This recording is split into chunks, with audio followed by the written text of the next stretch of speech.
Nanindigan si Senate President Juan Ponce Enrile na hindi naglalaman ng anumang state secret ang mga dokumentong binasa niya sa Senado na umano'y nagbunyag sa isinagawang back-channel negotiations si Senador Antonio Trillanes IV sa China.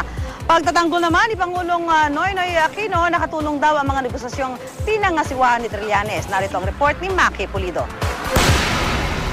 Binasa ko ito. Oo. There's nothing, no state secret about it.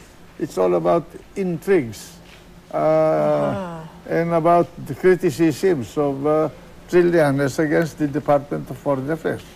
Ilang secret documents pa umano ang hawak ni Senate President Juan Ponce Enrile na naglalaman ng mga detalye tungkol sa isinagawang back-channel negotiations ni Senator Antonio Trillanes IV sa China. Sa programang News to Go, ipinakita ni Enrile ang kopya ng 2 pahina ng umano'y notes ni dating Philippine Ambassador to China, Sonia Brady. Kabilang daw dito ang mga sinabi ni Trillanes na traidor daw sa bansa si Foreign Affairs Secretary Albert Del Rosario at wala raw interes ang Pilipinas sa Panatag Shoal na labis na ikinabahala ni Enrile. Sa China, siya parang spokesman ng China. An agent of the Philippines or agent of some other countries? Is he serving the interest of the Philippines or serving the interest of another country?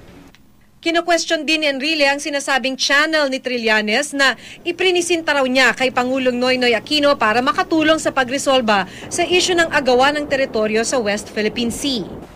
We do not know who established that channel for him.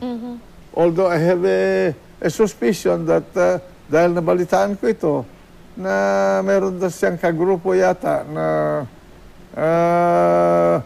gusto makakuha ng $20 billion dun sa $70 billion na iprinomesa ng China kay Presidente Aquino nung nagpunta siya doon sa China.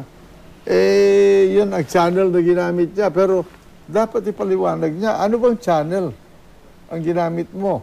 Sa ngayon, pinag-aaralan pa ni Enrile ang pagsasapubliko sa kabuuan ng mga naturang dokumento. Pagtitiyak niya, hindi siya makikipag-ayos sa mas batang senador. Ako hindi plastic, hindi ako hipokrito.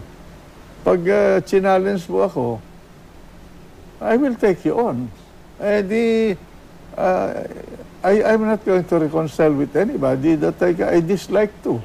Sa pahayag naman ni Trillanes, sinabi niyang pinagbawalan na siyang magsalita ng Malacanang sa issue. Nanindigan siyang propaganda lang ni Enrile ang pagpapalaki nito.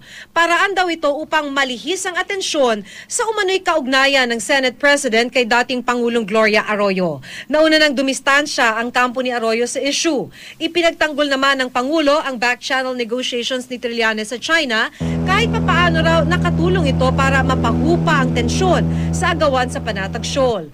Paglilinaw ng Pangulo, si Trillanes na nooy nasa China ang nag-alok na maging negosyador siya. Tinanggap daw niya ito dahil naging matigas na raw ang tono ng China sa formal na negosasyon.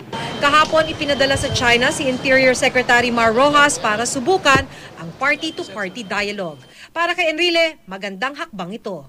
Mabuti yun to assuage the Chinese officials that what is happening in the Philippines has nothing to do with them. This is internal. Maki Pulido, GMA News.